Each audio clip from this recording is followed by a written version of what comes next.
dia, boa tarde, boa noite, boa madrugada, Moeme-se. Hoje nós iremos conversar com a professora Vanessa, professora de Educação Física e também esportista da Escola Moema Távora. Boa tarde, professora Vanessa. Boa tarde, Marcelo. Tudo bom? Tudo bem. Vanessa, se apresente para quem não está nos ouvindo. Eu sou professora de Educação Física, da escola. Eu fiz Educação Física na UES. Eu terminei em 2011. De lá para cá, eu trabalhei em várias áreas. A escola não foi a minha primeira opção, trabalhar com a licenciatura, porque eu tenho as duas formações. A escola veio muito depois da minha vida profissional, porque eu sempre fui muito do fitness, de academia, e depois eu fui me descobrindo na educação. Vanessa, me diga qual é a sua primeira lembrança como aluna de prezinho, de alfabetização. Qual é a sua primeira lembrança de escola? A minha primeira lembrança de escola... Eu lembro das apresentações que eu fazia. Na escola sempre tinha, aquelas apresentações de dança, então isso é uma lembrança muito vívida. Eles alugavam, eu estudava em escolinha de bairro, e eles alugavam um espaço no centro comunitário, que tinha lá próximo. E aí essa foi a minha primeira lembrança quando falou em escola. Isso tu acha que tem mais ou menos quantos anos dessa primeira lembrança? Eu era criança. Eu nem sei. Uns 5 anos, 6 anos? Tinha mais ou menos isso aí, que eram as primeiras apresentações da escolinha, Aí eu tenho essa lembrança de... E eu era muito tímida, sempre fui muito tímida, não era muito boa, não. Eu era aquela criança que na apresentação do grupo eu ficava olhando para os outros parada, assim. Eu tenho essa lembrança de ser muito tímida e não... Mas eu ia, Eu participava e tal, mas não performava, não. Como era o nome da escola? Era Pingo de Gente. Pingo de Gente. Onde ficava a escola Pingo de Gente? No Jockey Club, que era onde até os meus pais moram até hoje.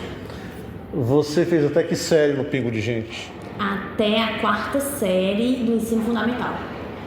Só tinha até lá. O que era mais legal no Pingo de Gente? O que era mais legal? Era uma escola pequena, então todo mundo se conhecia e os colegas moravam perto, que todo mundo morava no bairro, então eu acho que isso era o legal, de ser perto e ter essa proximidade e a escola ser pequena. Alguma professora do Pingo de Gente te marcou? Me marcou, muito.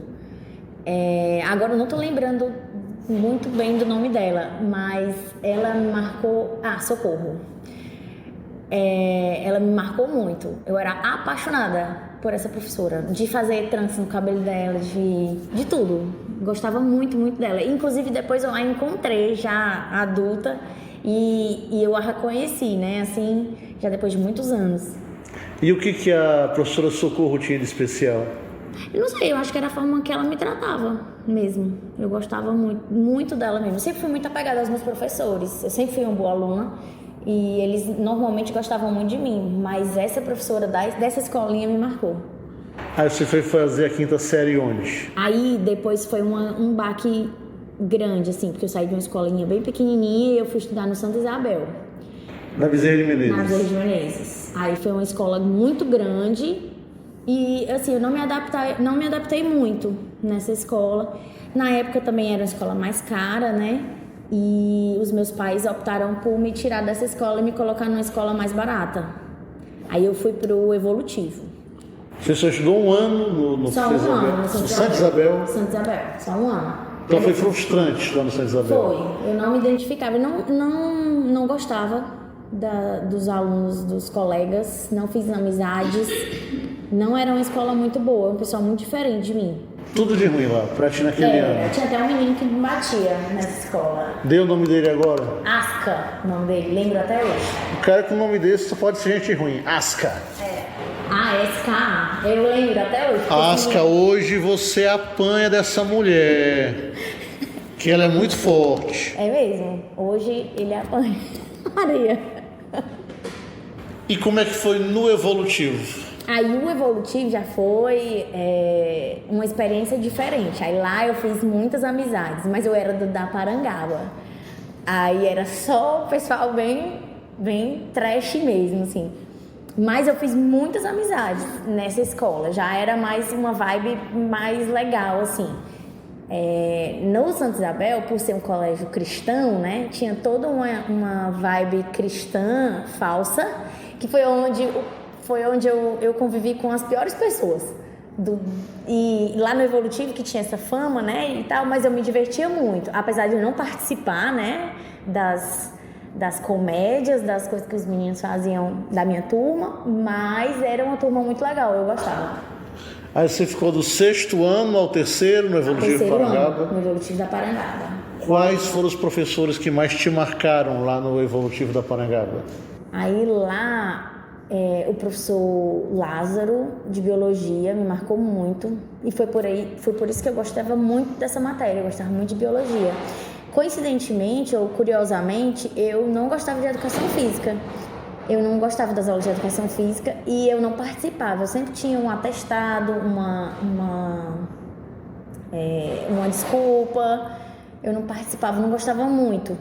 E as aulas teóricas que tinham era só sobre o esporte, assim, explicando o sistema de jogo, explicando a teoria do esporte em si, as regras. Não tinha as aulas, por exemplo, dos assuntos que eu coloco hoje, por exemplo, para as minhas turmas. Não tinha isso, era só mesmo sobre o esporte, falando do esporte, e era aquela aula maçante que eu não gostava.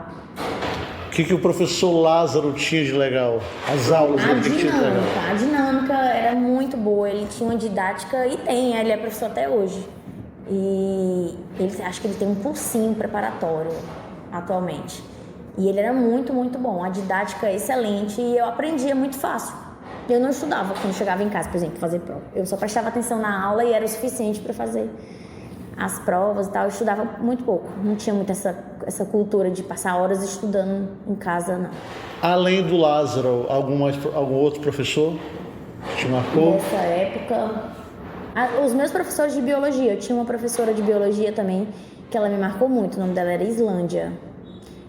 Eu gostava muito de biologia. Os professores de biologia me marcaram, só. Não tenho essa...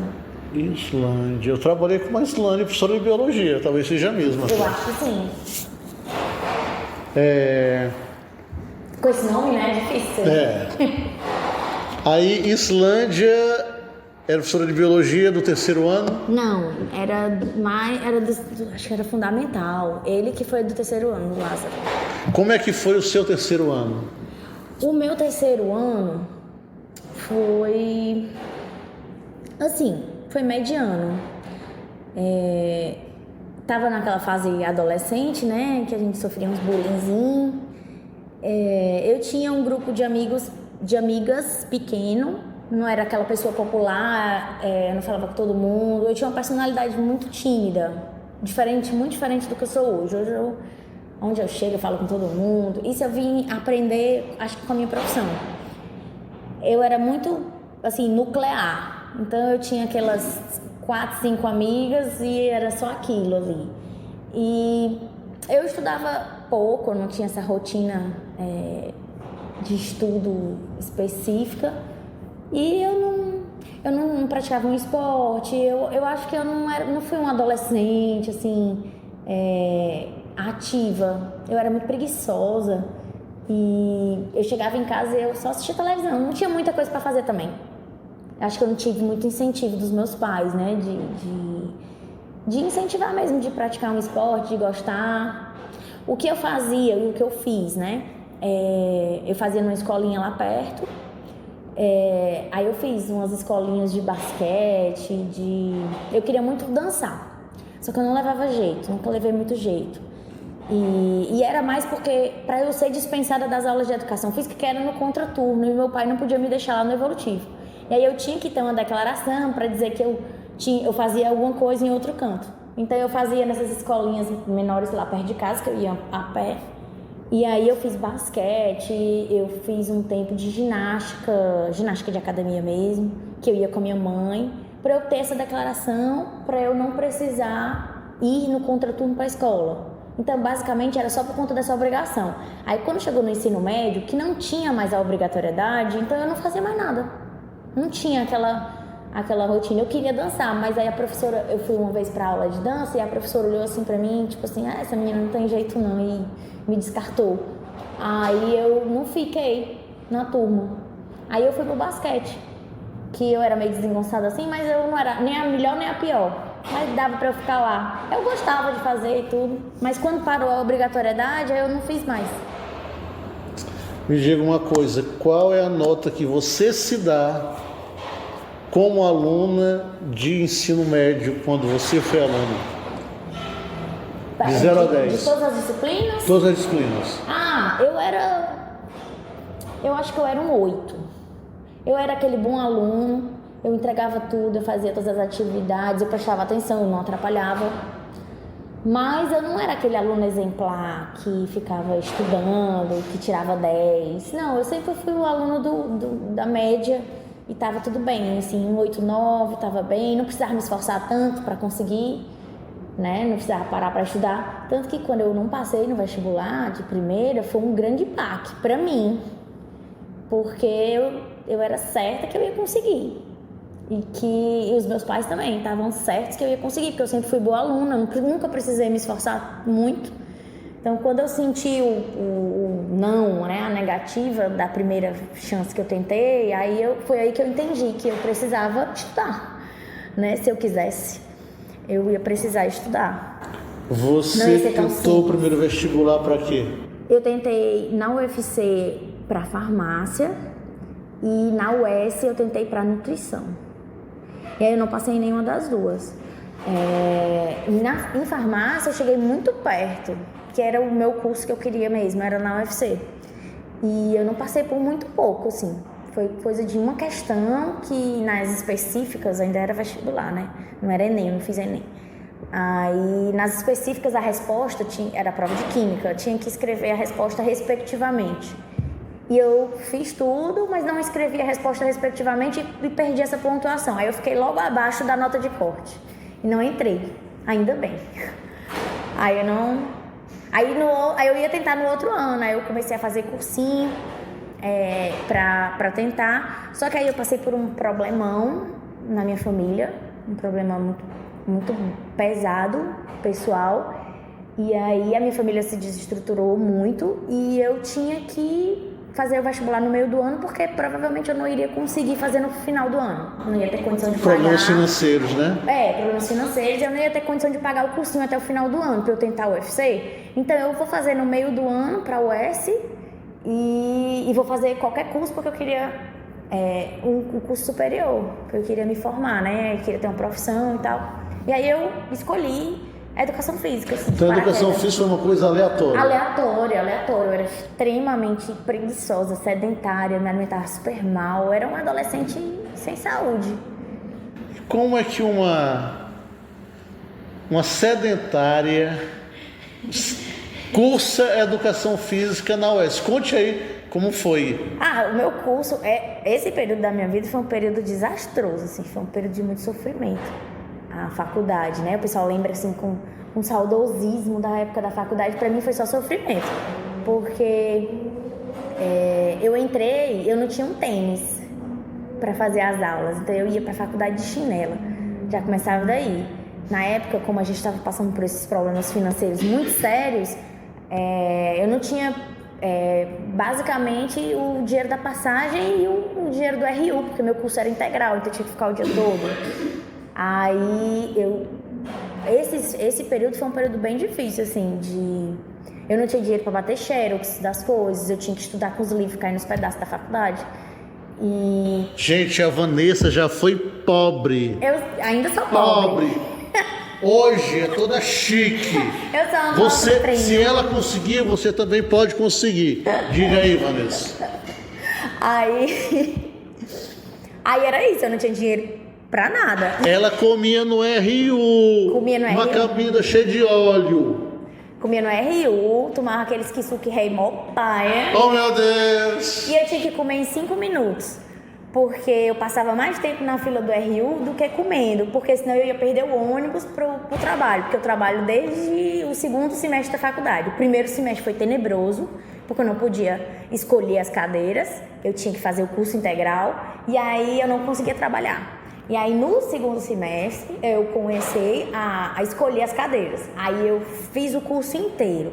Ou eu estudava tudo de manhã, botava todas as cadeiras de manhã e trabalhava de tarde, ou eu botava todas as cadeiras da tarde e estudava de manhã, trabalhava de manhã. E eu tinha que fazer isso para eu poder conseguir ter o dinheiro para pagar minha passagem e o RU, porque eu não podia pedir para os meus pais, a situação estava muito complicada, e aí eu tinha que fazer isso. Eu dava aula de reforço, dava aula de inglês, de matemática, de... Professora polivalente. Era tipo isso, para eu poder ganhar. Na época eu ganhava R$130. Era rica. Por mês. Que era o que pagava o meu ônibus e o RU, basicamente.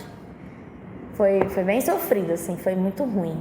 E a faculdade inteira, até o final, foi ruim desse jeito? Não até o final. Eu fiz isso até o quarto semestre. Aí no quinto semestre pra frente, aí eu comecei a estagiar. Aí a minha vida começou a melhorar, porque a bolsa do estágio era melhor, né, do SESC.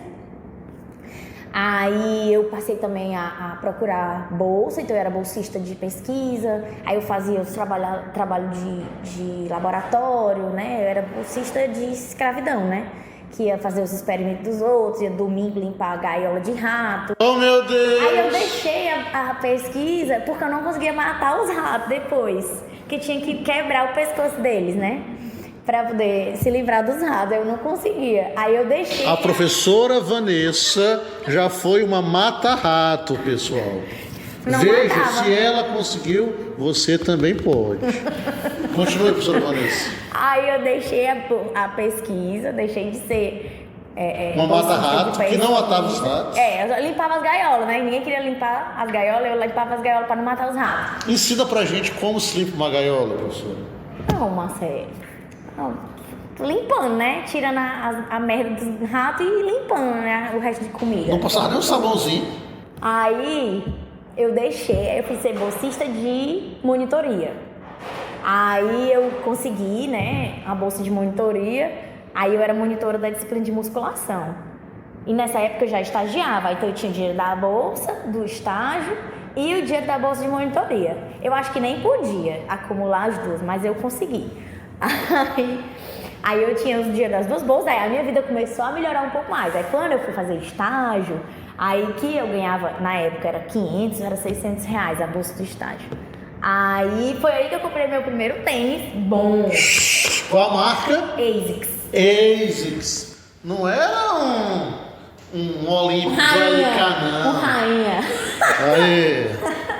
Porque eu fazia com o tênis quando eu tinha que fazer, né? Aí eu pedi emprestado da minha mãe, aí eu ia com o Rainha da minha mãe. Horrível, um tênis horrível. Ela ia com o Rainha da mamãe, pessoal. Olha quem foi a Vanessa.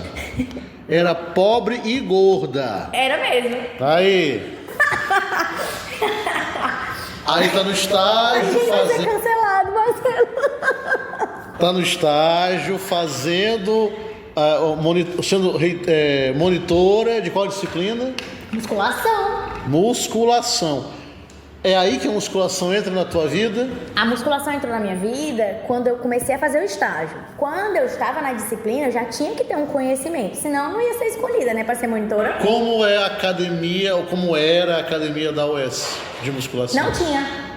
A UES, o curso de Educação Física, na minha época, quando eu fiz, que era 2007 até 2011, a gente não tinha quadra, a gente não tinha ginásio, a gente não tinha piscina, Não tinha nada. não tinha nada de Educação Física. É a primeira turma essa de educação? Não era a primeira turma, mas a gente não tinha estrutura. Hoje tudo tem lá, mas antigamente não tinha. Então a gente fazia assim, os professores da disciplina faziam parcerias em lugares específicos e a gente ia para as aulas práticas naquele lugar. Então a minha disciplina de vôlei eu fiz no CH da UES, lá no Luciano Carneiro. Luciano Carneiro.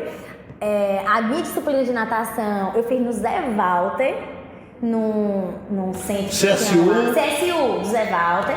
Aí eu lembro, a minha disciplina de musculação foi numa academia na João Pessoa. Era muito do professor da disciplina fazer parcerias com outros lugares para poder dar as aulas práticas naquele lugar. Então, cada disciplina a gente fazia num canto diferente. A disciplina do futebol a gente fez lá na UES mesmo, que tinha um campo de futebol lá, que os servidores jogavam bola. Então, o professor de futebol fazia lá. Eu pisei no campo para fazer a prova do final do ano. Chutei a bola, fiz o gol, pronto, passei.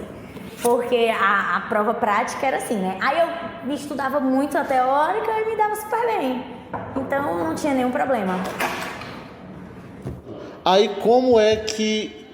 você se identifica de cara com a musculação ou não? Como é que foi? Pronto, aí quando eu comecei a fazer o estágio lá no SESC, a gente tinha oportunidades múltiplas, né? Então eu vivenciei musculação, aí lá tinha quadro, lá tinha piscina. Então eu dei aula de natação, eu dei aula de ciclismo indoor, eu dei aula de ginástica, de academia, no caso, né, musculação.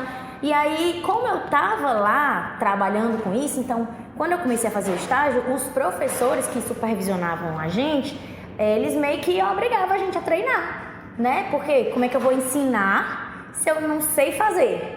Então, eles tinham muito essa coisa. Aí, assim, os estagiários tinham que treinar musculação. E aí foi aí que eu comecei a treinar musculação, por conta do estágio. E aí eu não gostava, obviamente. Eu ia o mínimo possível. Quando eu comecei a treinar, era 3 vezes na semana. Eu não treinava membro superior, por exemplo, eu só treinava membro inferior. Com medo de ficar igual a Graciane Barbosa. Basicamente, como todas as mulheres começam, né? Querendo treinar só membro inferior, achando que vai treinar braço, vai ficar musculosa, igual a Graciane Barbosa. Mas não fica, tá, gente? Não fica, tem que tomar bomba pra isso. Aí eu comecei lá, assim. E aí eu fui aos poucos, ao longo, né, desses anos, introduzindo o exercício na minha vida, porque até então eu era uma pessoa sedentária. Eu só fazia mesmo as disciplinas práticas, eu não tinha um esporte que eu me identificava como hoje eu tenho. O beach tênis, que depois ela vai falar. Que é o meu esporte, né? Mas inclusive ela foi campeã esses dias, né? Foi, eu ganhei. Foi campeã de quê? Segundo lugar, de um desafio. Segundo feminino. lugar, foi Elas por Elas, né? Elas por Elas, em homenagem ao Outubro Rosa. E aí, eu não tinha muito essa cultura. Eu jogava como jogo vôlei, assim, sei o básico, o basquete, porque eu fiz um tempo, então eu sei coisas básicas, mas assim, não era aquele esporte que me aprofundava, assim, que eu tinha vontade de... Eu era meio preguiçosa mesmo. E aí eu comecei a treinar por conta do estágio, aí depois eu fui aumentando, e até então eu só fazia treinar. E eu era daquele time do que treina pra comer. Então eu não tinha resultado. Porque eu só treinava e ia fazer dieta. Eu tinha pavor de fazer dieta. Eu dizia que isso nunca ia acontecer na minha vida. Que eu não acreditava nessas pessoas que diziam que faziam dieta. Eu não acreditava. Eu dizia que isso era mentira. Porque eu acreditava só na genética. Minha genética é ruim, então eu vou fazer as pazes com isso e tá tudo bem. Quando é que o patinho feio vira um cisne? O patinho feio virou cisne. Deixa eu ver aqui. Nessa época eu comecei a treinar, mas eu não tinha shape. Não era... O patinho feio virou cisne de uns 5 anos pra cá. Que foi quando eu comecei a fazer dieta, de verdade, né? Levar a sério. Nessa época que eu comecei a fazer dieta, eu já treinava e fazia cardio, porque isso tudo veio devagar, né? Primeiro eu comecei treinando 3 vezes, depois eu botei 5 vezes, depois eu botei 6 vezes, aí depois eu comecei a fazer cardio, porque eu detestava fazer cardio, não gostava. Eu comecei a fazer bike, eu gostava de bike, assim, achando ruim, mas fazia. Eu sempre detestei esteira, nunca gostei de correr, agora eu tô correndo, né? As coisas mudam, a gente muda, né? Mas assim, aí aos poucos eu fui colocando cardio, e aí eu treinava e pedalava. Quando eu estava estudando para o concurso, eu tive que parar um tempo, porque eu tinha que estudar e trabalhar, e eu não tinha condições, né, de estudar, trabalhar e treinar, não dava. Na época eu trabalhava, o tempo livre que eu tinha, eu estudava, E eu não tinha tempo, por exemplo, para fazer comida. Então eu vivia de iFood. Nesse período que eu estava estudando para o concurso, eu engordei muito. Porque eu sabia A Vanessa comia McDonald's. Comia. Olha aí. McDonald's. Comia o meu e de uma amiga. Burger King. Eu tenho uma amiga que foi engraçado, porque até hoje ela conta essa história. É uma amiga minha da época da faculdade. Nós somos amigos até hoje. Inclusive, ela é minha dupla de beach tennis. Não sei se ela vai ouvir esse podcast. Mas em todo canto que a gente chega, ela dizia, né, que a gente ia comer no McDonald's, aí tinha aquela promoção que com R$1 você aumentava o tamanho da batata do refrigerante, aí eu comia o meu lanche e o que sobrava do dela, porque ela não conseguia comer todo. Eu sempre comi muito, sempre fui muito esfomeada e eu só comia porcaria. Isso é um fato. Eu vim mudar a alimentação de 5 anos pra cá. Então, me diga, então foi a pandemia que começou a mudar a sua vida? Foi a pandemia que mudou minha vida. Por quê? Eu vinha nesse período do estudo do concurso, foi 2018. Então eu vinha desse período que eu não tinha condição de me alimentar bem, eu já não gostava. Eu já tinha uma boa desculpa, porque eu tinha que estudar, então não tinha tempo de fazer comida. Na época, meu esposo, ele almoçava... na época, né? Sim. Na época, o então esposo... ele almoçava no trabalho e eu não precisava fazer almoço. Então eu vivia de porcaria e aí de noite eu pedia delivery. Basicamente era essa a minha vida. E aí eu engordei muito nesse período que eu estava estudando e também pós-concurso. Porque saiu o resultado, mas a gente não foi chamado. Então eu estava com uma ansiedade muito grande porque eu queria sair do meu outro emprego. E eu não conseguia, porque eu não tinha uma outra coisa certa. E a pandemia, ela veio e bagunçou tudo, né? Então, foi 2018, 2019, 2020, até 2021. Aí, em 2020, no meio da pandemia, eu dei uma surtada, como acho que a maioria das pessoas deu. E aí, eu comecei a fazer terapia. Aí, eu acho que o patinho feio virou cisne pós-terapia. Porque aí com a terapia foi que eu fui trabalhando essas questões minhas, né? De descontar a frustração na comida, tinha muito isso. As emoções, na verdade, né? Então se eu tava feliz, eu comemorava comendo. Se eu tava triste, eu me compensava comendo. Então as emoções, elas regiam muito essa dinâmica, né? Tanto positivas quanto negativas. E a terapia me ajudou nessa questão de trabalhar as minhas emoções. Aí eu passei a não enxergar o consolo na comida. Você já chegou a pesar quanto? Eu cheguei a 12 quilos a mais do que eu tô hoje. Hoje eu tô com 61, eu cheguei a 73. Não a mais do que eu tô hoje. Eu perdi 12, mas eu ganhei também músculo depois nesse período. O máximo que eu cheguei foi 69. Eu nunca cheguei a 70 quilos. E hoje você pesa quanto? Hoje eu tô com 61. De 2020 até agora, 2025, quanto de massa magra você já ganhou? Você sabe, tem noção? Não tenho noção, porque na época 2020 eu não tinha condições, né, de, por exemplo, pagar um nutricionista. Pagar um nutricionista foi uma coisa recente, né? Já pós-concurso. Não tinha dinheiro, por exemplo, para comprar suplemento como eu compro hoje. Eu não tinha condição. Hoje eu compro Dux, né? Mas antes eu não tinha. Estudem para comprar Dux.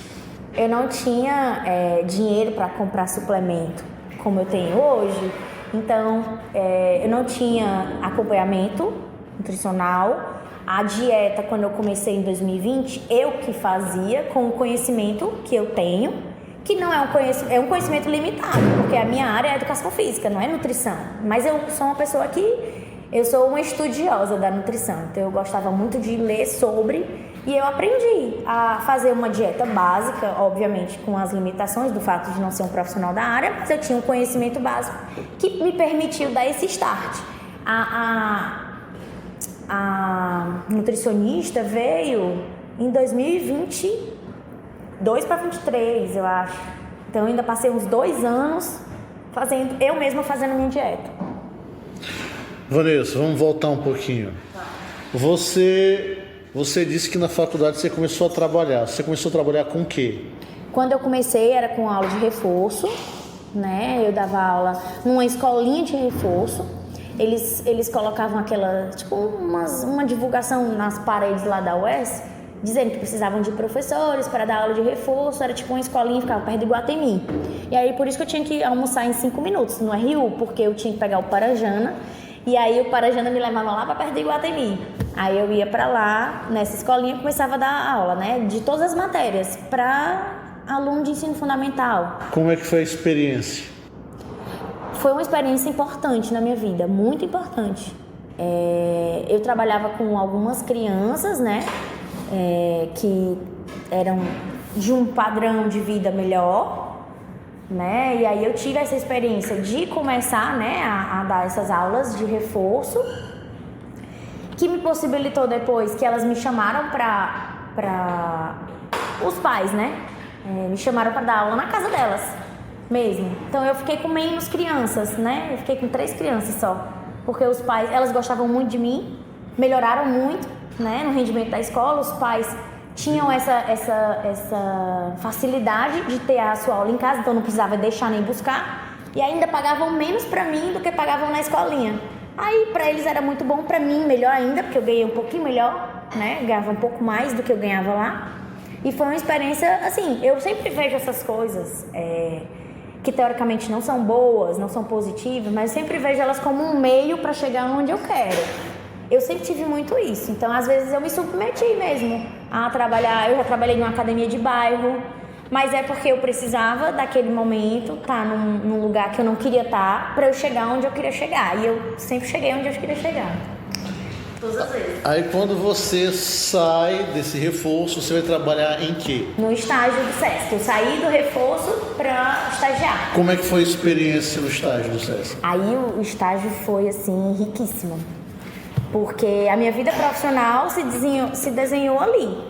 Tudo que eu aprendi profissionalmente começou lá, né? Então foi quando eu aprendi a trabalhar. Foi nessa época que eu aprendi a ficar desenrolada, porque eu tinha que ser. Então eu era professora de sala, de musculação, então eu tinha que falar com os alunos. Então essa minha timidez, ela foi vencida aí, porque eu tinha muito essa coisa, né? Então eu tinha que estar lá, vendo um aluno, perguntando, falando com todos eles. Então eu tinha que chegar, eu tinha que falar com todo mundo. E isso foi extremamente importante para a minha vida pessoal mesmo. Porque eu chegava nos lugares, e como eu sempre fui patinho feio, então eu chegava escondida. Eu queria que ninguém me notasse. A verdade é essa. E hoje é o completo contrário, assim, totalmente diferente. Mas eu chegava retraída mesmo, nos lugares. Como foi que você conseguiu esse estágio? Foi através da UES? Conta aí como foi o processo. Foi era uma prova, eles abriam seleção sempre, né, para novos estágios. O estágio podia durar até 2 anos, pela lei, né, e depois que acabava o estágio, tchau. Você não era contratado obrigatoriamente. Só era contratado quando abria vaga. Então eu fiquei os 2 anos de estágio, né? E aí, quando acabou o estágio, você fica desempregado. E eu estava para me formar, né? Quando estava terminando o estágio. Aí eu fiquei sabendo que ia ter um professor que ia sair, pelo fato de estar lá, né? Então eu sabia que ia abrir uma vaga em breve. Então eu corri contra o tempo para poder me formar, né? Então meu último semestre do estágio foi punk, porque eu tinha que estudar de manhã, de tarde e trabalhava à noite. Eu fechava a academia. Eu trabalhei todos os horários, de abrir a academia 6 da manhã a fechar a academia 10 da noite. Então esse último semestre eu não tinha vida. Eu só passava o dia na faculdade e à noite trabalhando. Então eu chegava arrasada, final de semana era quando eu tinha para estudar, para fazer alguma coisa e escrever o TCC, porque eu tinha que terminar no tempo certo para eu estar formada, para eu poder tentar a seleção. E aí eu fui contratada, né? Eu entrei depois como professora, fiquei CLT 8 anos lá. Então você praticamente terminou o estágio, já emendou um trabalho, um emprego? Não emendei, foi um semestre. Eu terminei o estágio, era final do ano, dezembro. Aí eles contratavam a gente como terceirizados por janeiro e fevereiro, que era esse período que tinha seleção para novos estagiários entrarem. Então eu trabalhei esses 2 meses, a vaga só abriu em agosto. Então, nesse período, eu trabalhei na academia de bairro, que era perto da minha casa, que era de uma colega da faculdade, que não tinha terminado o curso, mas que precisava de uma pessoa com CREF para assinar. E eu já estava formada, então eu ia para lá, ficava lá uma tarde, um turno, e no resto do tempo eu estudava para fazer seleção em outros lugares, porque eu não sabia se eu ia passar no SESC. Então eu garanti, nesse período que eu estava lá, eu estudava para outros cantos. Então eu entrei numa outra academia, que também foi fundamental, lá na Aldeota, né, lá no Meireles, que também mudou a minha vida profissional inteira. E eu entrei lá mais ou menos no mesmo período. Então eu entrei nos 2 empregos. Então eu entrei nessa academia de manhã, quanto eu entrei no SESC à tarde. Conta pra gente como foi essa experiência de 8 anos no SESC. Foi muito rica profissionalmente, né? Aprendi muito lá. Foram muitos anos de trabalho. Aprendi também sobre convivência, né? Conviver com as mesmas pessoas durante 8 anos. Que na verdade não eram 8, eram 10, né? Que eu fiquei 10 anos de lá. Estágio, 2 anos de estágio, com mais 8 anos. Então, assim, foi uma experiência muito rica profissionalmente e pessoalmente mesmo, né? Porque a minha vida profissional toda tinha sido lá, né? Então, eu passava muito tempo da minha vida eu passei lá, né? Treinava lá, almoçava lá. Muita coisa eu fiz lá, tanto que quando eu saí de lá, eu comecei a fazer terapia. Também por conta do trabalho, porque isso foi um baque muito grande, né? Era um vazio dentro da minha rotina, que eu passava muito tempo lá dentro. Tirava até as férias de outros professores, né? Porque eu era professora horista, então eu tirava férias de outros professores, ia em outros horários. Todo mundo me conhecia lá. Então foi uma experiência muito importante. Quais foram as melhores coisas e quais as piores coisas de trabalhar na academia do SESC? As piores coisas eu acho que eu não posso falar, não. Então não fala. Me compromete. Só diz as melhores. As então. melhores. As piores coisas é só em off. As melhores coisas de trabalhar lá foi um enriquecimento pessoal, assim, profissional, porque eu aprendi muitas modalidades, né? Eu dei aula de muita coisa. Quais? Diga o que você deu aula lá, além de musculação. Hidroginástica, musculação. Aí... Conheceu a Dona Celsa. Conheci a Dona Celsa, foi minha aluna, Dona Celsa, do Salgado aqui dos meninos. O que é a pessoa que é mais da vida do que ser professor de Dona Celsa? Fui professora da Dona Celsa, que alimenta aí vocês de tarde. E aí, muito, assim, né, nesse sentido de trabalho mesmo, né? Foi bacana, muito enriquecedor. Eu fiz muitas amizades lá, pessoas muito, muito, muito queridas, né? Muito importantes, bacanas, que eu conheci, que passaram, né, pela minha vida. Eu fui muito feliz lá. Teve problemas, como em todos os lugares, né? Mas aí eu preferia não comentar no podcast. Mas foi muito bom. Aí conta pra gente sobre essa academia no Meireles. Aí a academia do Meireles também foi um divisor de águas na minha vida profissional, porque era um outro público, né? Um público com muito mais poder aquisitivo. Então, eu tive uma outra visão. Acho que foi daí que eu comecei a gostar de coisa boa, Marcelo. Porque eu convivia com pessoal alto nível, assim, alto padrão. Classe A. Classe A, era classe A mesmo, dos maiores sobrenomes que tem nessa cidade.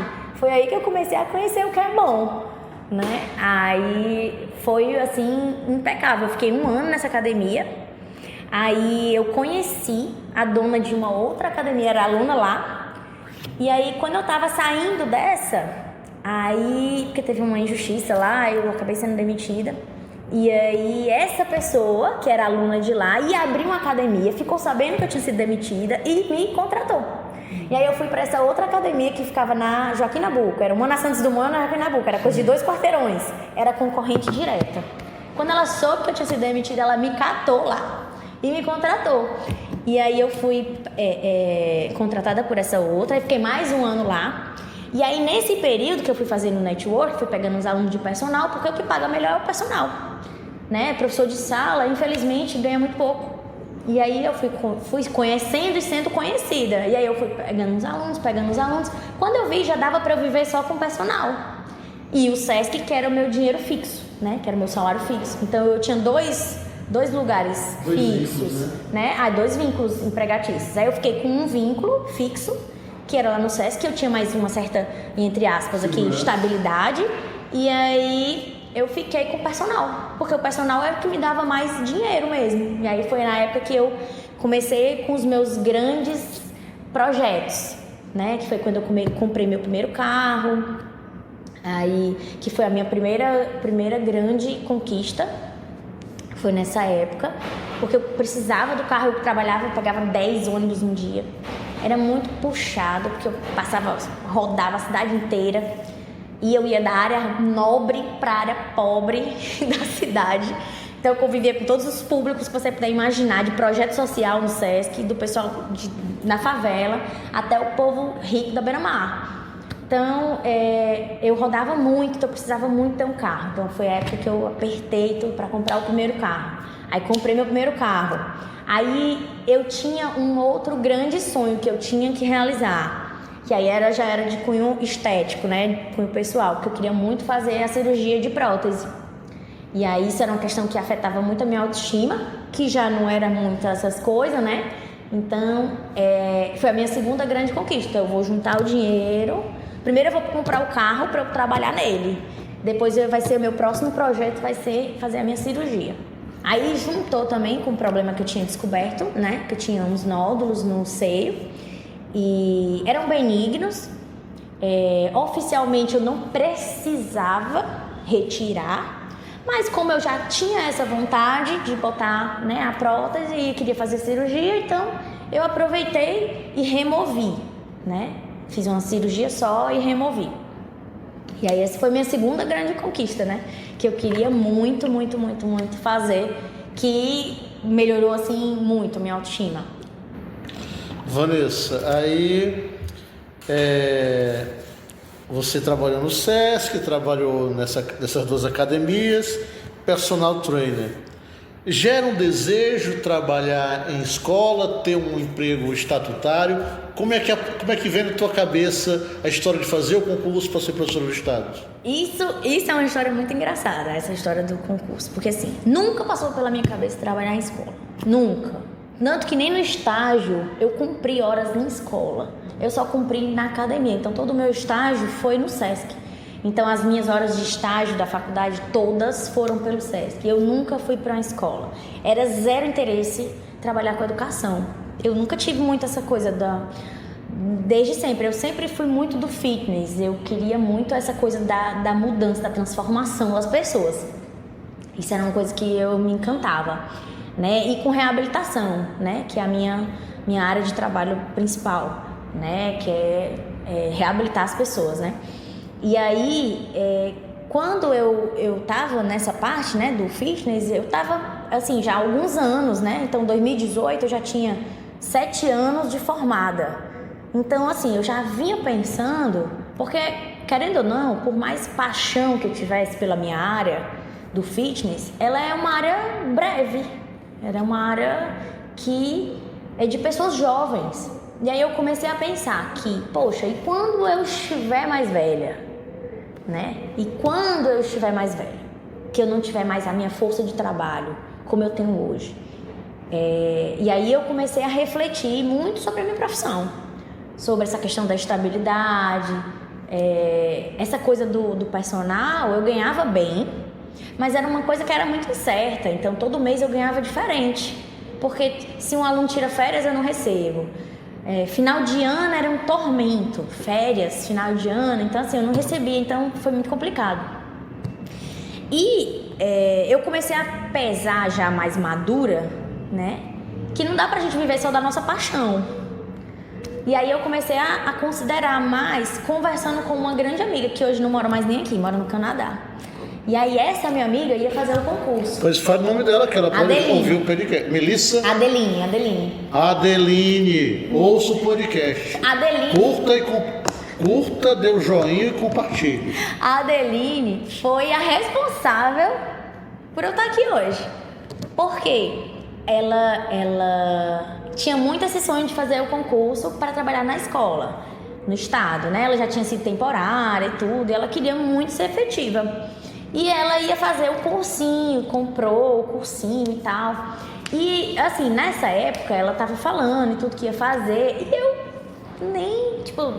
nem passava pela minha cabeça fazer também. E aí, um belo dia, eu sonhei. Do nada, sonhei.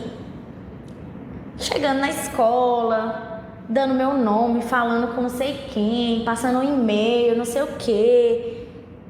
E eu tava nesse ambiente de escola, de sala de professor, e aí eu acordei. Aí eu, cara, isso é Num sonho. Num sonho, eu sonhei com isso. E aí eu, caramba, será que isso é um sinal? Aí essa minha amiga, eu falei, por que tu não faz? Vamos fazer e tal, vamos fazer um negócio. Porque ela tava com problema no joelho, e aí ela não tinha, né, como pagar e tal. Ela falou o seguinte, tu faz o meu treino, tu deixa eu treino contigo, tu treina comigo por conta do meu joelho que tá doendo e tal.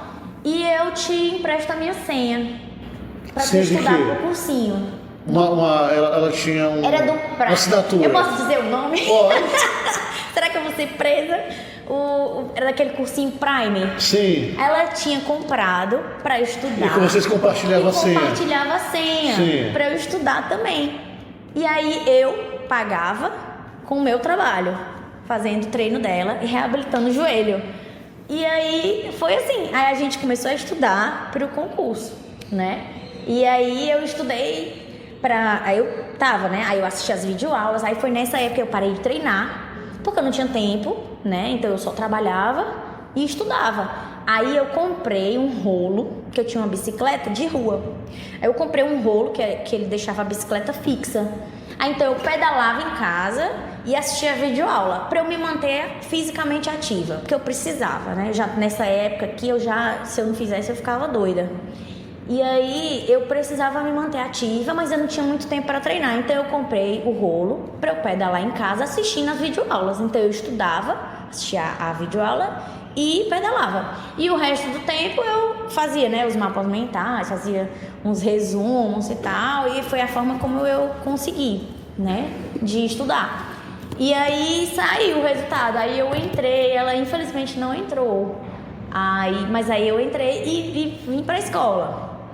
Aí eu caí de paraquedas na escola, né? Aí eu tive uma grande amiga também, que essa minha amiga também é amiga da faculdade, que é a Jessie, a Didi, que hoje tá na Seduc.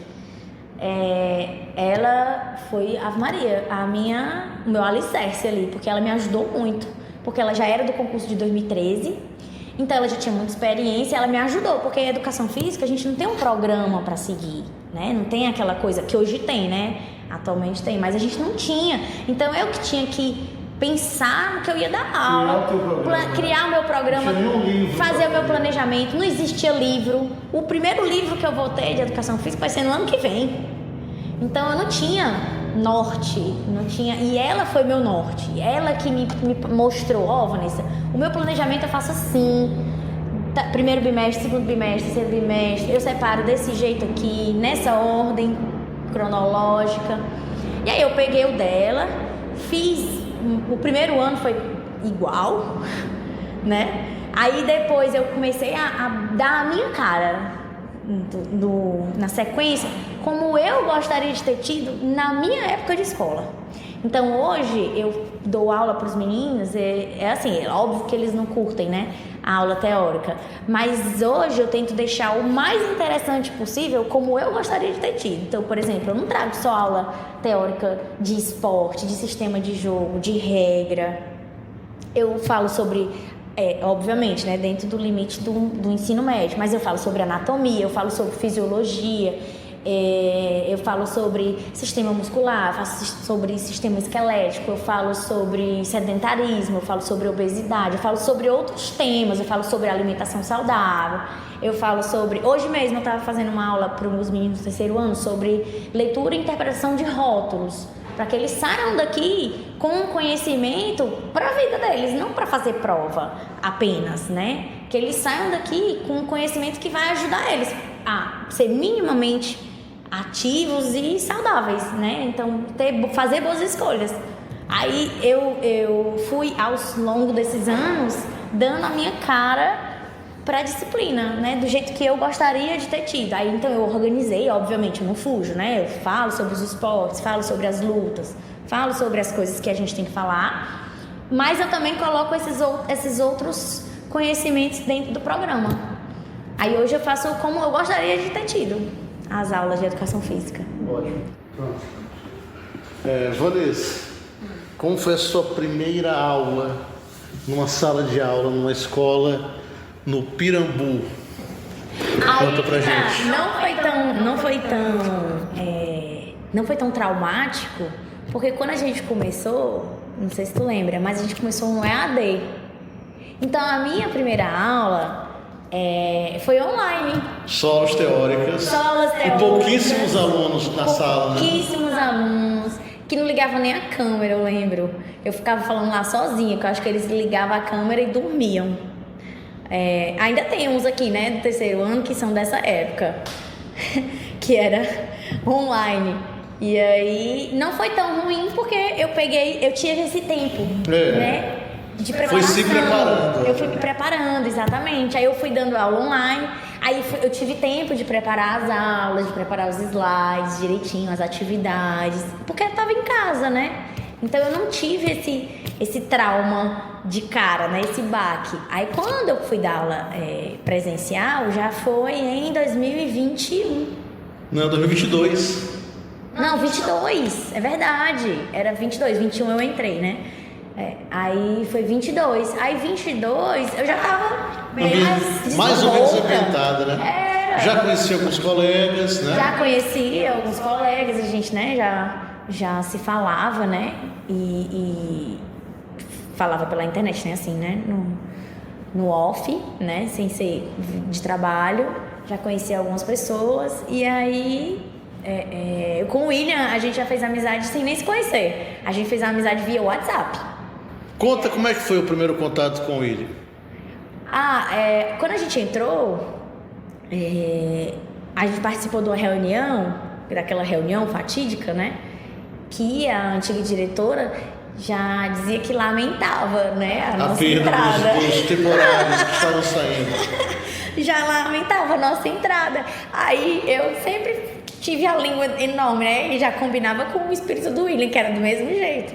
E aí a gente na reunião, aí no paralelo a gente já tava comentando no WhatsApp. É assim que nasce a amizade de vocês. Assim que nasceu a amizade nossa. A gente já tava comentando no WhatsApp, no paralelo. E como assim, né?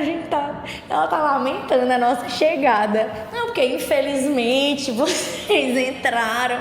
Aí a gente ficou, poxa vida, no WhatsApp. Aí era eu, ele e o Levi. Não sei se tu lembra do Levi. Um de artes? De artes. Porque eu sei quem é, mas eu não sei. Ficou pouco tempo na escola. Aí a gente já tava assim, né, comentando. Aí tal hora a gente já tinha um grupo paralelo, a gente nunca nem tinha se visto. É assim que nasce a amizade com ele. Assim que nasceu a amizade. Não sei nem se eu podia falar isso aqui, né? Pode. Não falo nada demais. Ainda bem. E aí, pessoalmente, conheceu o William aqui ou já tinha visto o William pessoalmente antes? Não, aqui. No trabalho mesmo, na reunião presencial que a gente teve. Foi aqui que eu conheci ele. A gente já tava fazendo uma amizade paralela, assim, no WhatsApp, sem nem se conhecer. Foi assim que nasceu a nossa amizade. Aí, terminou a faculdade. Durante uma pergunta que eu fiz para a Daiane, fazer mesmo para você, durante a escola você teve algum namorado, não teve? Não, a minha vida amorosa, ela começou muito tarde. Na faculdade? Foi, porque assim, na escola mesmo, eu não tive nenhum namorado e não tinha nem ficante, assim, eu não tinha nem perdido o bebê. O crush? Tinha uns crush, mas nunca foram correspondidos, era patinho feio, né, na escola. Eu passava despercebida, assim. E o meu primeiro beijo foi com 17 anos. Foi arranjado pelas amigas da escola, porque a gente estava terminando o terceiro ano, já estava na recuperação. Foi a primeira vez que eu fiquei de recuperação na vida, foi no terceiro ano. Matemática. Matemática, né? Aí eu fiquei na recuperação, aí elas se juntaram, arranjaram um menino aleatório, e aí disseram, Vanessa, tu vai perder o bebê, porque tu não pode chegar na faculdade desse jeito. Aí aconteceu, eu dei um beijo no menino e saí correndo. Só pra dizer que eu tinha passado por essa etapa da minha vida. Eu sempre fui muito atrasada, entre aspas, né, em relação às colegas. As colegas já tinham namorado, já tinham, né, vida ativa, né, sexual, e eu não tinha nada. A minha irmã mais nova já namorava. E eu sempre fui tive o meu tempo. Eu sempre fiz as coisas no meu tempo, assim, nunca me importei. Às vezes isso era uma coisa que mexia comigo, mas eu sempre fui no meu tempo. Eu não queria forçar. Depois disso, eu fiquei tão traumatizada que eu passei 2 anos sem beijar de novo. Então, passou muito tempo. Aí depois foi que eu realmente me interessei por uma pessoa. Aí eu descobri que, né? Aí desarmou, como falou. Aí foi só alegria. Aí me diga uma coisa. Você disse que é uma pessoa antes e depois da terapia. O que você pode falar? O que a terapia mudou tanto em você? Onde foi que a terapia mexeu que você mudou e para melhor? Olha, é porque assim, eu entrei para terapia por conta do trabalho, né? Eu estava passando por uns problemas lá e eu tinha saído, né? Tinha saído do SESC e eu entrei na terapia para tratar esse vazio, né? De eu sair dessa empresa que eu passei 10 anos lá, que eu tinha, né? Toda uma vida preenchida lá. E aí eu entrei por esse motivo. Mas a terapia, ela me mudou em outros níveis, né? E aí foi que teve essa mudança na Vanessa antes da terapia e a Vanessa depois da terapia. A primeira delas foi o trabalho da minha autoestima, porque eu tinha uma autoestima baixa. De 0 a 10, quanto você daria da sua autoestima antes da terapia? Antes da terapia, é porque depende das fases. Por exemplo, na adolescência, que é uma fase muito difícil, era zerada, assim, era muito baixa. Aí depois eu fui ficando adulta, fui tendo mais maturidade, ela foi subindo, né? Mas antes da terapia era coisa de 6. Hoje é 10. Hoje eu tô muito bem. Façam terapia. Eu me sinto confortável na minha pele, assim, no meu ser. Eu olho pro espelho e eu amo o que eu vejo, assim. Eu sou outra pessoa pós-terapia, né? Não, e eu sou a mesma pessoa, então não é uma questão só de beleza física, né? São outras questões. Então, eu aprendi a lidar com as minhas emoções. Não posso dizer hoje que sou uma pessoa perfeita, que sei fazer tudo, que não tenho os meus momentos, porque eu tenho meus momentos como qualquer pessoa. Mas a terapia me ajudou muito nessa questão da frustração mesmo, de lidar com... Eu não competia, por exemplo. Não competia porque eu não gostava de perder. Então eu não sabia perder. Então isso me afastou do esporte, porque quando eu perdi, eu me desabava. Então, eu acho que por isso eu não tinha um esporte, não tinha uma coisa que eu gostasse, porque eu não competia, eu tinha pavor de perder. E quando eu perdi, eu me desestruturava. Então, hoje é totalmente diferente. Hoje eu compito e às vezes eu ganho, às vezes eu perco. Na maioria das vezes eu perco, porque você vai competindo, né? Você vai perdendo muito, até você ficar bom, né? Então, eu já perdi muito. Mas hoje é diferente perder pra mim, sabe? Hoje eu sei perder, e inclusive falo isso pros meninos, né? Pros meus alunos, que perder faz parte, né? Do crescimento pessoal mesmo, interno, né? A gente precisa aprender a lidar com esse sentimento de perder. Perder é importante, porque a gente vai passar a vida toda perdendo. Não é só no esporte, não é só no jogo. A gente vai perder muita coisa ainda nessa vida, né? A gente vai passar por muita frustração. E aí a terapia me ajudou muito nisso. Hoje eu vejo diferente a competição. E aí eu passei a competir. Aí eu encontrei o meu esporte e aí passei a competir. A sua terapeuta era psicólogo ou psicanalista? Eu comecei como psicanalista, passei 2 anos com ele. Depois eu troquei e mudei para uma psicóloga de abordagem comportamental.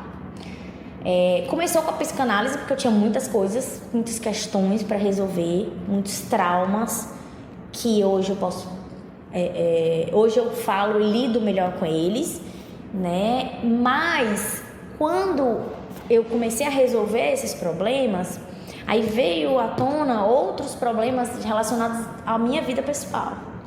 Foi na época do divórcio e tudo. Então eu mudei de profissional porque eu não queria aceitar que isso estava acontecendo. E quando eu comecei a resolver outros problemas, veio uma luz muito forte no outro problema que eu não estava resolvendo. E aí eu achava que o problema era o profissional. Aí eu mudei de profissional. E aí eu mudei de profissional e de abordagem. E ela me fez as mesmas perguntas do outro profissional. Aí foi aí que eu entendi que estava na hora de finalizar, né? A relação. Agora eu já quero aprofundar nossa conversa para realmente a educação física, a importância de não ficar parado, né? Do exercício. Qual é a importância do exercício físico, Vanessa? Para mim ou não, geral? Olha, o exercício físico é para a vida, né? Para quem quer ter autonomia, para quem quer ter qualidade de vida, para quem quer viver bem. Eu acho que não é uma opção, né? É uma necessidade. Hoje eu encaro como uma necessidade. Para mim, hoje é uma necessidade. Porque se eu não fizer, eu não vou estar bem. Nem física e nem emocionalmente. Porque hoje, o exercício, para mim, ele é uma espécie de regulador emocional meu mesmo. Foi o que eu consegui utilizar para acalmar o meu cérebro. Porque a gente, numa determinada fase da vida, né, a gente vai envelhecendo, e aí você vai buscando alternativas para lidar com a sua ansiedade, né? Porque a ansiedade ela vai aumentando, né, ao longo da vida. Então a gente vai buscando essas formas, né, de acalmar o nosso cérebro. Algumas pessoas no álcool, outras pessoas nas drogas, outras pessoas no cigarro, algumas pessoas no doce, outras pessoas nos videogames, outras pessoas em pornografia, outras pessoas em qualquer outra coisa que traga essa sensação de prazer para o cérebro, porque a gente precisa disso para dar essa acalmada. O exercício ele veio para mim nesse sentido e é o que segura, por exemplo, a minha ansiedade. E aí eu não consigo viver sem mais, né? Não só bem-estar físico, não só estética, não só qualidade de vida, mas é benefício de saúde mental mesmo. O nosso cérebro ele funciona melhor quando a gente faz exercício, quando você trabalha os músculos, né? Hoje a medicina ela já sabe que os músculos eles secretam substâncias que elas afetam e influenciam diretamente o nosso cérebro, né? Faz com que o nosso cérebro funcione melhor, previne inclusive doenças degenerativas. Então, fazer exercício hoje não é uma opção, não é uma escolha, né? Aliás, eu acho que é um privilégio, né? Que nem todo mundo tem condição de fazer. Inclusive, eu digo isso muito para os meninos, quando eu estou dando aula para eles, que fazer um exercício hoje é um privilégio, porque quem trabalha na escala 6:1, ganhando um salário mínimo, não consegue nem tempo e nem dinheiro para fazer exercício físico. Porque você precisa de uma janela de tempo na sua agenda, você precisa ter dinheiro para pagar a sua modalidade. E aí, que horas a pessoa faz isso? Trabalhando 6:1, né? Tendo uma folga um domingo no mês, tendo uma folga no meio da semana. Eu acho que é um desafio muito maior para quem trabalha mais, né? Numa situação como essa. Eu considero hoje um privilégio, né? Hoje eu posso fazer, por exemplo, todas as modalidades que eu faço. Antes eu não podia, eu tinha que trabalhar muito mais do que eu trabalho hoje, né? E eu não tinha dinheiro, por exemplo, para pagar, né? Hoje eu pago academia, eu pago beach tennis, eu pago a dança. Eu comprei uma bike de spinning que eu tenho na minha casa. Então, tudo isso requer um poder aquisitivo que não é todo mundo que tem e que eu também não tinha. Antigamente eu não tinha. Eu só treinava na academia porque eu trabalhava lá. Então eu não precisava pagar, eu treinava de graça. Então eu só treinava e fazia a bicicleta lá, o cardio lá, entende? É diferente de hoje eu poder pagar, por exemplo, aula de beach tennis. Naquela época eu não poderia, entendeu? Então não é só uma necessidade, também é um privilégio você poder fazer, né? Exercício. Uma pessoa de, 50 anos de idade, ela precisa fazer minimamente quantas horas de exercício por semana? Na real, a recomendação da OMS é de 150 minutos, né, por semana, de atividades moderadas. 150 minutos dá 3 vezes por semana, 50 minutos. Ou 5 vezes 30, né? Ou 5 vezes de 30 minutos. Mas assim, isso é um mínimo. E não é só para quem tem 50 anos mais. É para todo mundo. Pode ser de 20, como de Exato. 80. É o mínimo, e é o mínimo, né, Marcelo? Porque a gente não precisa só de um exercício ou de outro. A gente tanto precisa de treino de força, como a gente precisa de treino cardiovascular, por exemplo, aeróbico. Então, a gente precisa dos dois tipos de exercício, porque os dois têm benefícios diferentes. Então, eu tanto preciso fazer um treino resistido, que eu vou trabalhar os meus músculos e ficar forte, para eu ter autonomia e qualidade de vida, para não andar, por exemplo, tropeçando a perna, nem puxando a perna, nem caindo e quebrando o osso.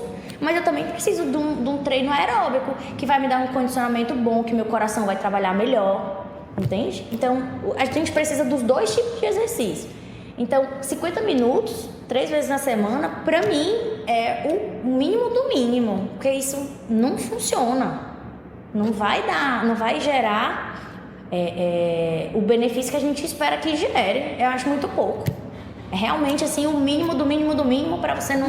O ideal seria quantas horas por dia? 2 horas, um de cardio e um de musculação? Por dia, 1h30. Acho que dá para passar bem. No mundo ideal seria o quê? 45 treino. cada um? Como Não, é? 1 hora de treino, 30 minutos de cardio. É bom para começar todo dia. Né? Todo dia é bom que a gente se mantenha movimentando, né? Se mantenha ativo, inclusive aos finais de semana, fazer programações ativas, né?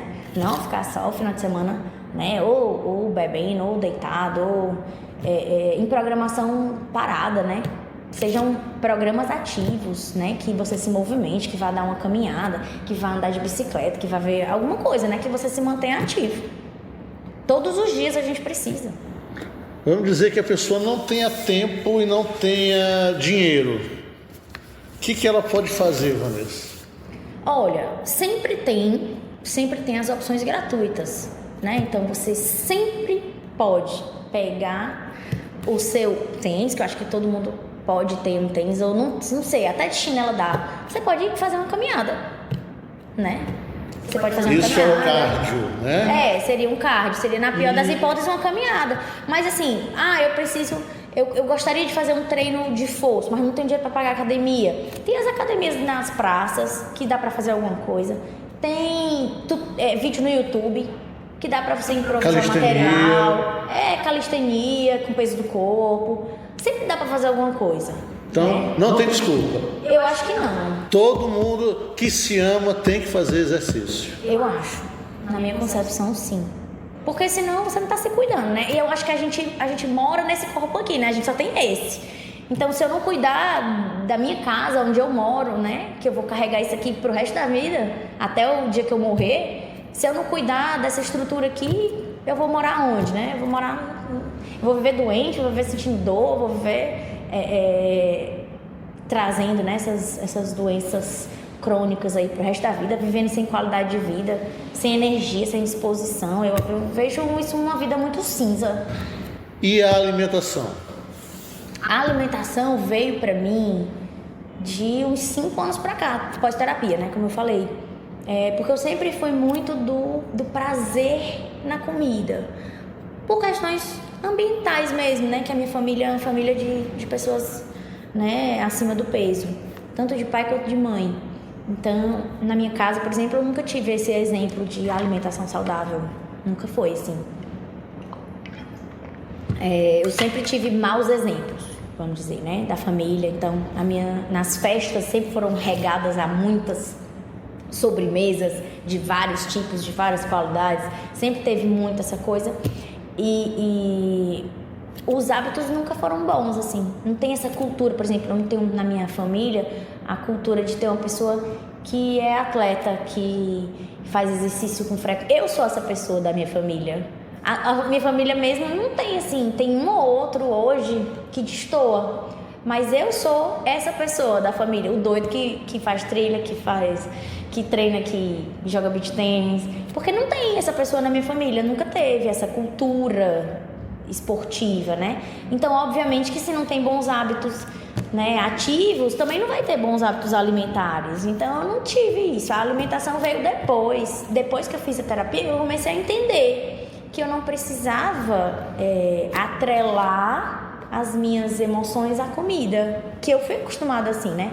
E eu acho que a maioria das pessoas é acostumada assim. No Brasil, pelo menos, acho que quando a gente vai tomar uma vacina, que o menino chora, tu vai dar um depois sorvete. Daí vai dar um sorvete pra ele ficar. É sempre feliz, a compensação, né? de uma coisa ruim. Aí você dá um bolo de chocolate, aí você dá um picolé, aí você dá um sorvete, que é pra pessoa ficar feliz. Para a pessoa que a gente ama, a gente leva um sorvete, uma torta. É uma forma de carinho, né? Você lembrar da pessoa. Eu acho ainda que é assim. Eu faço isso com as pessoas que eu gosto. De levar uma coisa que eu sei que a pessoa vai gostar de comer. Porque é é cultural nosso, né? Você agradar a pessoa com a comida. Porque a comida faz a gente feliz. Aí eu quis mudar isso. Eu fui buscar outras formas de ser feliz. De outras coisas que me dão prazer, que não sejam a comida. Porque aí eu comecei a enxergar a comida diferente, né? De ver a comida como uma forma de energia que eu preciso para me manter bem, saudável. E aí eu passei a fazer escolhas melhores. O açúcar eu deixei porque eu sou uma pessoa muito viciada. E aí, assim como o alcoólatra não tem dose segura, eu também não tenho dose segura. Então eu optei por não comer. Não é que todo mundo tem que deixar de comer açúcar. Não, tem pessoas que convivem bem com pouco açúcar, que conseguem controlar, comer pouco. Eu não conseguia, eu não consegui comer um brigadeiro. Eu tenho que comer pelo menos uns 20. Eu era assim, compulsiva. E aí eu tive que deixar, porque eu não tenho dose segura. Não tem viciada. domínio. Eu não tenho. A forma que eu encontrei de dominar foi mudar o paladar. Porque hoje eu não lembro mais do gosto, né? Faz muito tempo já. Por exemplo, refrigerante. Refrigerante tem 15 anos que eu parei de tomar. Eu não lembro. Então já tem um negócio bem mais longo nesse processo. Sim, é muito longo. É porque assim... a gente não consegue chegar, Marcelo, de uma hora para outra. No ponto que eu tô, da noite pro dia. Não dá. Eu fui tirando aos poucos. Então, por exemplo, quando eu comecei a treinar, eu parei de beber refrigerante. Eu não vou mais beber refrigerante. Eu vou tomar um suco, eu vou beber uma água com limão, vou tomar uma água de coco. Eu passei a substituir pelo suco, que também não é uma boa opção. Mas eu não consigo sair de tudo que eu bebia pra hoje a Vanessa que só bebe água de coco e água normal. Você bebia álcool? Não, nunca gostei de álcool, por uma questão familiar mesmo. E depois que eu fiquei fitness, né?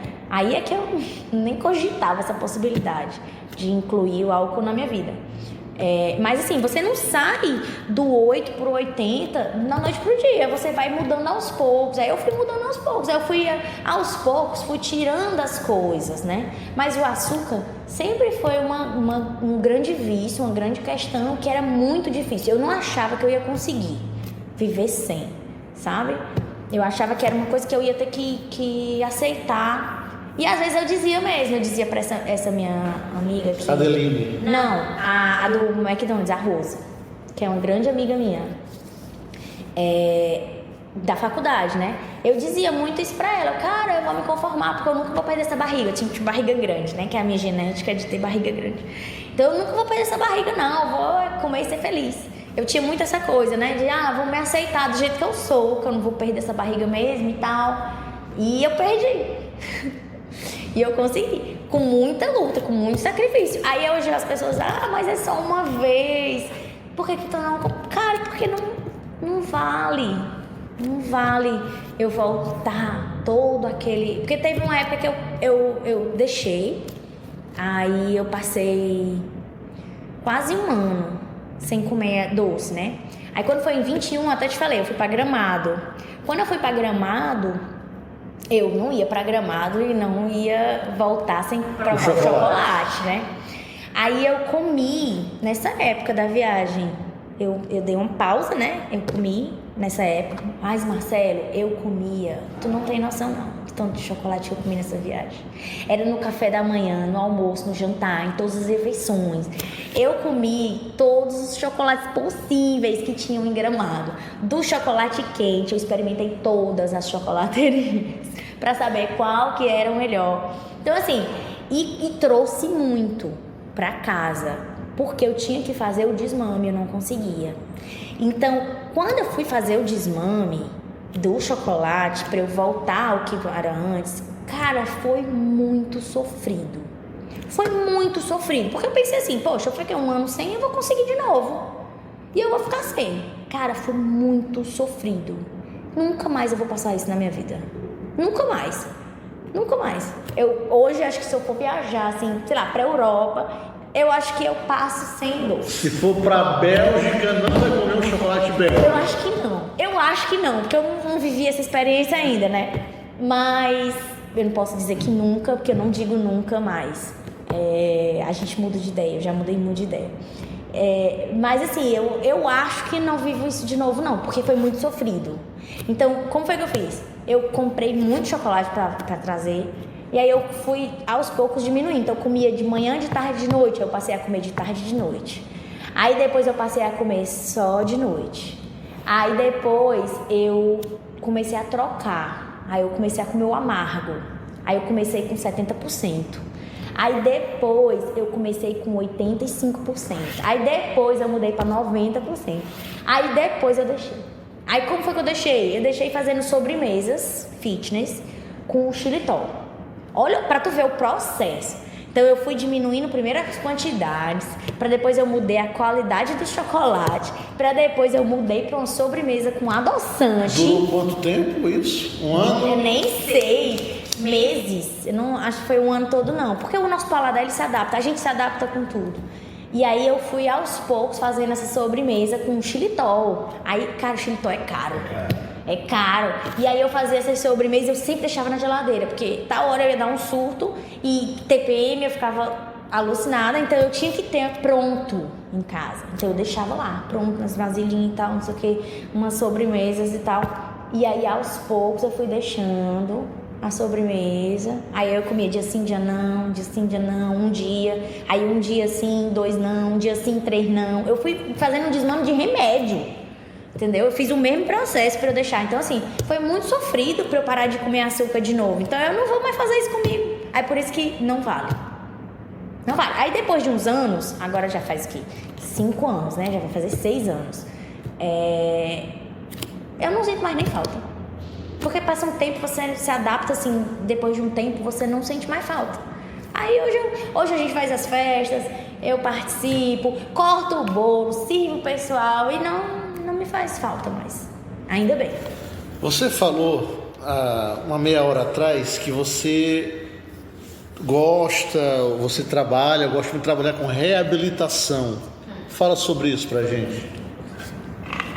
É porque eu vejo muito sentido e muito propósito no meu trabalho, nesse sentido, nessa área.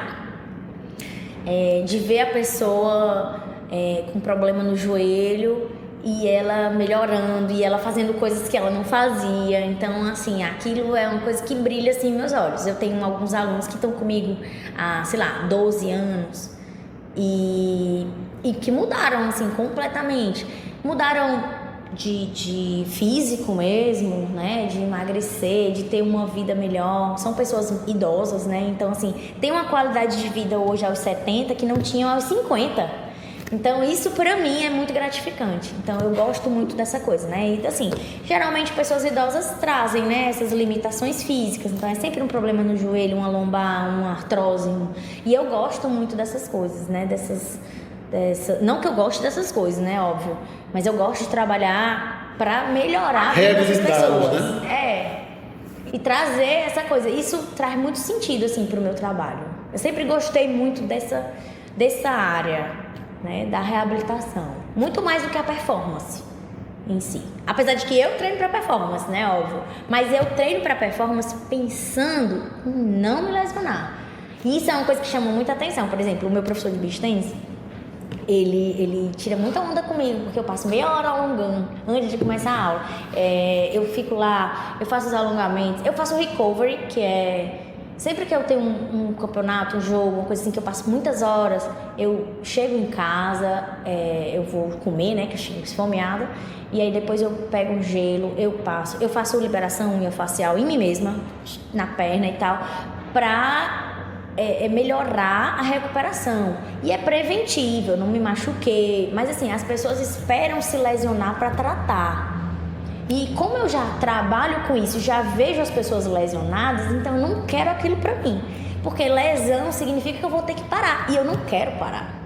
Entende? Então eu faço sempre o trabalho de prevenção. Então eu sempre coloco gelo, eu faço compressa de água quente, eu faço liberação miofascial, faço uma espécie de massagem, né?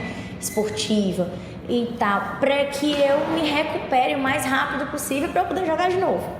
Eu tô sempre pensando assim, que é para que eu dure mais tempo, porque eu quero jogar muitos anos, né? Eu quero competir na categoria 60 mais no beach tennis. Ficar uma idosa em cima. Eu vou ficar muito bem. Eu vou ser uma idosa muito bem, assim, fisicamente. Agora eu quero falar da sua paixão, o beach tennis. Primeiro, eu acho que tem gente que vai nos ouvir que não sabe o que é o beach tennis. O que é beach tennis? O beach tennis é um esporte que ele é derivado do tênis, né? Que é aquele mais clássico, que é feito numa quadra de areia, tem umas regras um pouco diferentes do tênis, mas carrega características parecidas. Então é a mesma categoria de esporte, né? Que no caso da educação física a gente classifica como esporte de rede e quadra dividida, né? A quadra dividida ao meio pela rede. Que aí entra vôlei de praia, é uma derivação do tênis, né? Com regras diferentes, com raquete diferente, a bola é diferente. Tem muitas diferenças, né? Mas é uma derivação, não deixa de ser. É um esporte. Hoje, atualmente, não é um esporte olímpico, mas eu acredito que vai ser no futuro, né? Porque tem muitos praticantes, né? Pelo mundo. E as competições, elas estão ficando muito frequentes. O beach tennis é muito forte no Brasil, né? Aqui em Fortaleza, tem muitas arenas.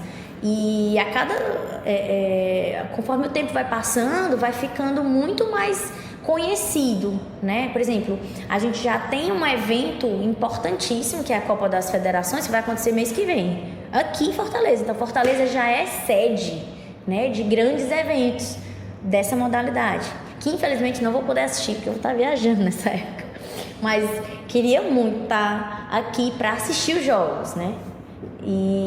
Mas assim, é um esporte muito inclusivo, eu diria, porque qualquer pessoa pode praticar, né? Então tem muitas pessoas praticando, não é só performance, né? Não é só aquele pessoal que joga para disputar muito, né?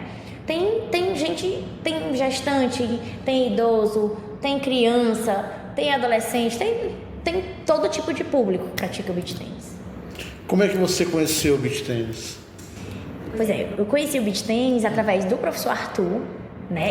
Nosso colega aqui da escola. Nosso colega da escola, professor de inglês, que me levou para conhecer. Na época eu tinha me separado recente, e aí ele me levou para conhecer, porque é um esporte que, além dele ser muito inclusivo e qualquer pessoa pode praticar, ele é muito social, né? Você trabalha muito socialização, porque é um esporte de grupo, né? Então você faz amizades, você conhece pessoas novas. E na época eu estava recém-separada, e aí ele me levou para conhecer e fazer novas amizades, né? Num outro núcleo, né? E aí ele me levou para conhecer, isso eu agradeço ele até hoje, esse esporte. E lá eu fiz grandes amizades, grandes amigos, né? Pessoas maravilhosas que eu conheci, que entraram na minha vida através do beach tennis. Você joga beach tennis quantas vezes por semana? Pois é. Hoje, que eu comecei só jogando, né? Assim, no racha. Aí depois de um tempo eu comecei a levar mais a sério e fazer aula, né? E assim, não é um esporte barato, né? As aulas não são baratas.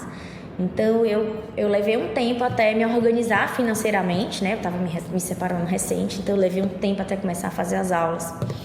E aí hoje eu faço aula 2 vezes na semana e racho 2 vezes na semana, ou seja, são 4 vezes na semana. Vanessa, teve alguma pergunta no nosso podcast de hoje que você queria que eu fizesse e eu não fiz? Que eu queria que tu fizesse?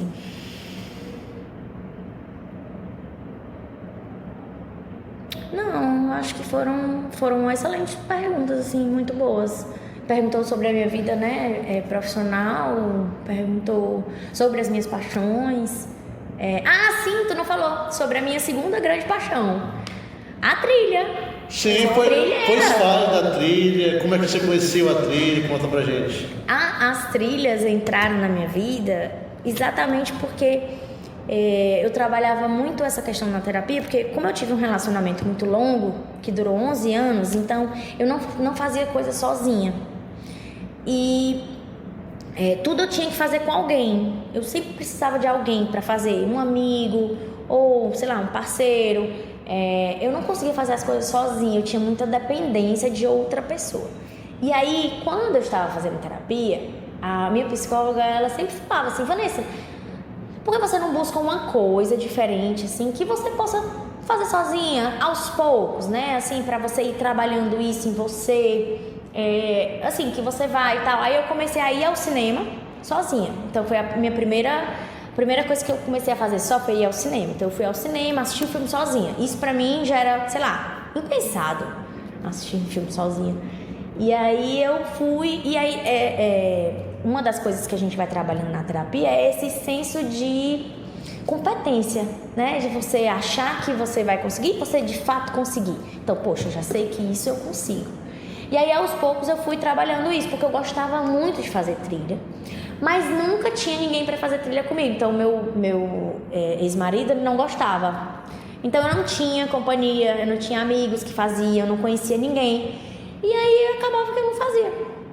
E aí eu vou aos poucos ir fazendo as coisas que eu quero até eu conseguir e fazer uma trilha sozinha. E não é sozinha, eu sozinha, né? É sozinha sem conhecer ninguém. É um grupo, não é? Eu não saio aleatória no meio do mato sozinha, não. É ir só sem conhecer ninguém. E aí isso também ajudou nas minhas habilidades sociais, né? De chegar, de conhecer as pessoas, de fazer amizade. E aí eu comecei. Aí eu fui uma vez, sem conhecer ninguém. Aí fui num grupo, né? Era um grupo pequeno. Aí eu não fiz tantas amizades assim, foi a minha primeira vez. Aí eu vou testar em um outro grupo. Aí fui conhecendo, né? Os grupos, as trilhas. Aí eu fiz outra, Aí eu fui fazendo amizades pelas trilhas, né? Aí fui conhecendo pessoas e tal. E aí uns mais frequentes, outros menos frequentes. Aquele pessoal que vai uma vez na vida, outra na morte. Eu gostava muito de fazer. Não só pela atividade física, né? Mas pela natureza e tal. E eu gosto muito dessa coisa da natureza, porque me reenergiza, assim, me recarrega mesmo. Então, eu comecei a fazer isso. Por quê? Porque o meu grande objetivo era fazer uma viagem só. Eu gosto muito de viajar. E aí eu tava solteira. E aí é muito ruim você viajar só, né? E aí eu quero eu quero fazer isso. Então eu comecei aos poucos a fazer a trilha sozinha, até eu conseguir fazer minha primeira viagem sozinha, que foi no ano passado. Aí eu fiz minha primeira viagem só. E foi só mesmo, entendeu? Aí não, beleza, é legal, consigo, mas é também legal fazer amizades e fazer viagem com os amigos. Aí, esse ano eu fui só, sem conhecer ninguém, mas dentro de um grupo, né? Aí eu gostei muito de ir só sem conhecer ninguém dentro de um grupo, porque aí lá eu fazia as amizades com as pessoas e foi incrível.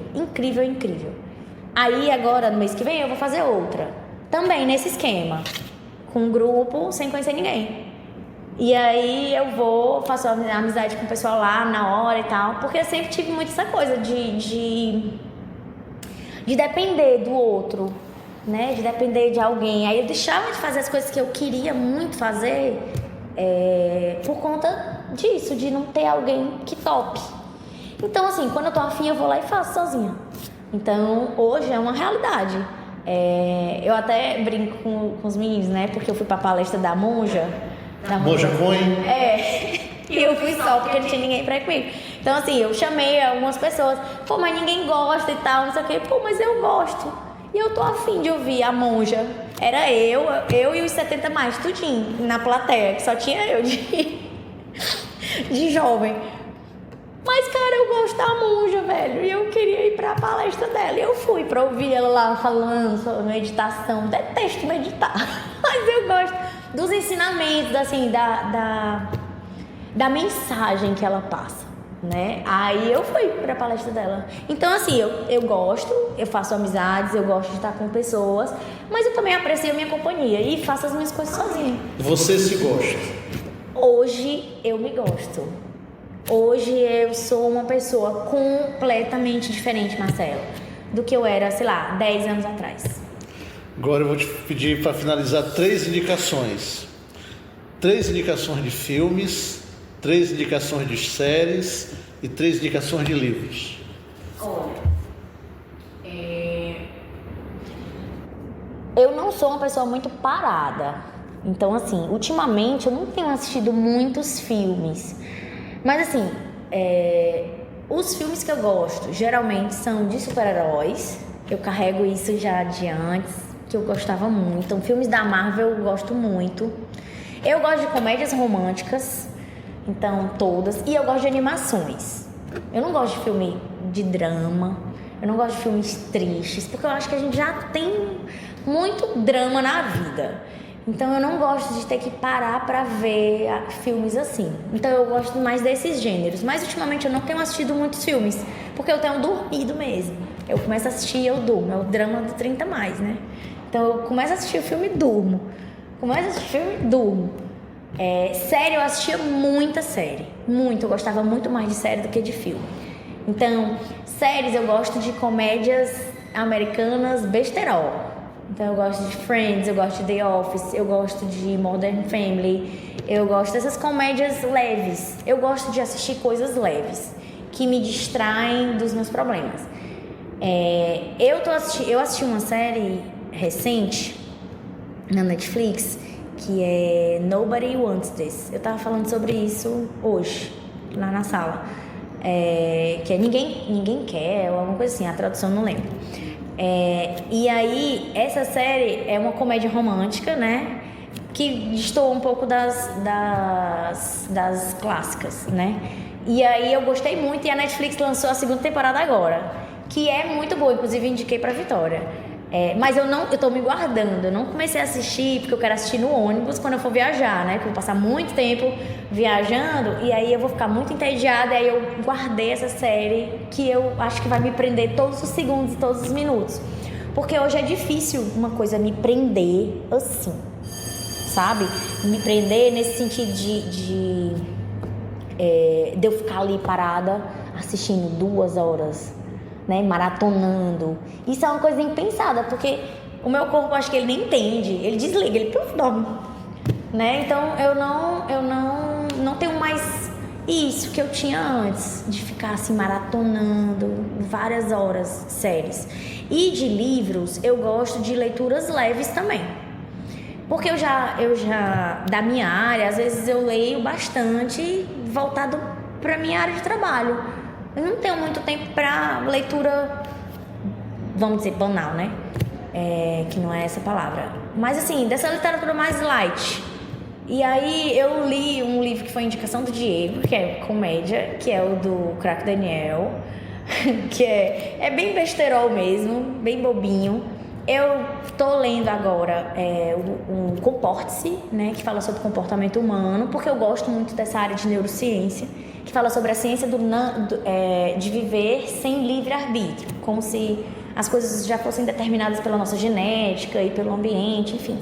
Aí esse daí eu tô lendo agora. E eu separei um para ler agora na viagem também, né? Porque eu sempre levo filme, levo série, levo um livro. Aí esse eu comprei agora na pré-venda, né? Que é o lançamento do Leandro Carnal, que é o Dilema das Galinhas Felizes, que fala sobre ciência da felicidade, não sei o quê, e eu gosto muito dessa parte. Aí eu comprei esse, porque eu já tinha lido um outro dele, que era o Dilema do Porco-Espinho, que é muito bom, fala sobre as interações humanas, e eu gosto muito de Leandro Carnal. Aí eu separei esse, que vai ser o próximo que eu vou ler na viagem. Muito bom. Professora Vanessa, muito obrigado. Você que gostou do papo, por favor, dê o seu joinha, compartilhe, inscreva-se no canal, comente e moeme-se. Tchau!